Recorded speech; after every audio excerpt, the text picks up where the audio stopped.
umroh, ya kan? Nah, mumpung doanya masih mustajab, banyak-banyakin doa supaya Allah izinkan bisa daftar haji sampai berangkat haji. Amin, amin. Mudah-mudahan panjang umur semuanya. Amin ya Rabbal alamin. Bapak-bapak, ibu-ibu, banyak minta izin kepada Allah ya. Ya Allah, izinkan aku bisa pergi haji. Amin. Gitu ya. Ya Allah, izinkan aku bisa pergi haji. Berkali-kali minta kepada Allah. Nanti kalau Allah kabulkan, banyak jalan yang Allah berikan, banyak cara yang Allah berikan. Nah, kalau Bapak Ibu hari ini sudah pergi umroh, sudah tahu bagaimana Masjidil Haram, bagaimana Masjid Nabawi, bagaimana tadi Mina tempat melempar jumroh, insya Allah mudah-mudahan semangat ibadah hajinya semakin kuat. Amin. Semakin dimudahkan rezekinya oleh Allah Subhanahu wa taala. Amin. Amin ya Rabbal alamin.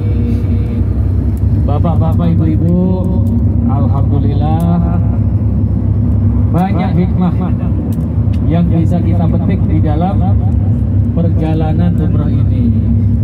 Jadi Bapak Ibu bisa cerita kepada tetangganya, kepada keluarganya, seperti apa perjalanan ibadah umroh itu.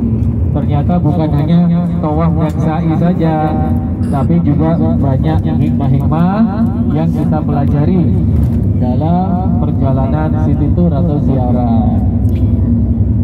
Saya mau tanya dulu ini ibu-ibu, bapak-bapak, hatinya bahagia apa tidak? Sangat bahagia Ustaz. Sangat bahagia. Betul. Alhamdulillah. Bersyukur apa tidak? Sangat bersyukur Ustaz. Sangat bersyukur. Kalau hari ini Bapak Ibu umroh hatinya bahagia, bahagianya mau dinikmati sendiri, apa bahagianya mau diceritakan ke keluarganya yang belum berangkat? Ingin berbagi Ustaz. Berbagi bahagia ya. Iya. Semuanya dikasih tahu bahagianya umroh itu gini loh. Iya. Ya, tetangganya juga dikasih tahu. Apalagi maaf nih ya, maaf banget umurnya udah kepala 6, kepala 7, yang sudah bisa beli ini, beli itu, beli rumah, beli mobil, nyekolahkan anak.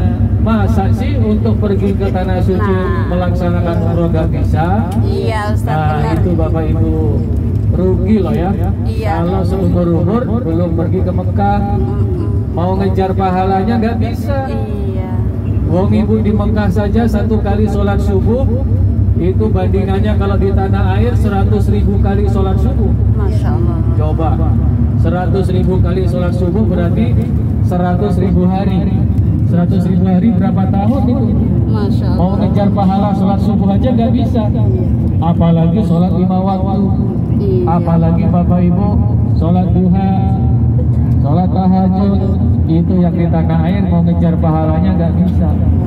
Nah makanya Bapak Ibu sebagai wujud cinta kepada keluarga dan cinta kepada semua sanak famili, kerabat, tetangga, ayo dikasih tahu ya, dikasih tahu, diajak. Saya yakin kok bapak-bapak, ibu-ibu, tetangga-tetangganya itu bukannya nggak punya duit, bukan nggak punya uang, ada uangnya. Mereka lebih kaya Ustaz. Nah, bahkan lebih banyak uangnya. Iya. Tapi mungkin hatinya belum terpikir Terketuk, iya. atau belum tergerak untuk pergi umroh karena nggak ada yang mengajar, Iya. nggak ada yang kasih tahu. Tapi coba Bapak Ibu kasih tahu, Bapak Ibu ajak, ceritakan, Masya Allah, kita ini hidup gak lama lagi ya, mau nyari apa lagi? Ayolah ibadah umroh, uang bisa dicari, tapi kesempatan umur ini yang susah. Kalau sudah lewat gak bisa diulang lagi. Betul. Ya, uang bisa dicari, tapi kalau sudah sakit, nah gak bisa kemana-mana, sudah terbaring di atas tempat tidur, gak bisa lagi pergi umroh. Nah maka yang masih ada kesempatan, ayo Bapak Ibu ya, Bismillah, banyak sekali rahmat Allah yang dicurahkan untuk kita semuanya. Iya. Termasuk mungkin ada orang tua Bapak Ibu ya, yang belum pernah pergi umroh tapi udah meninggal dunia atau kondisinya sudah nggak bisa lagi jalan karena sakit, kesempatan ini bisa dibadalkan, ya, dibadalkan atau diumrohkan. Jadi untuk kesempatan yang kedua ini, umroh kita yang kedua ini, Bapak Ibu, kita ambil mikot di Ji'ronah. Nanti pada saat mengucapkan niat, siapa nama orang tua yang mau dibadalkan, diingat-ingat, ya, diingat-ingat namanya.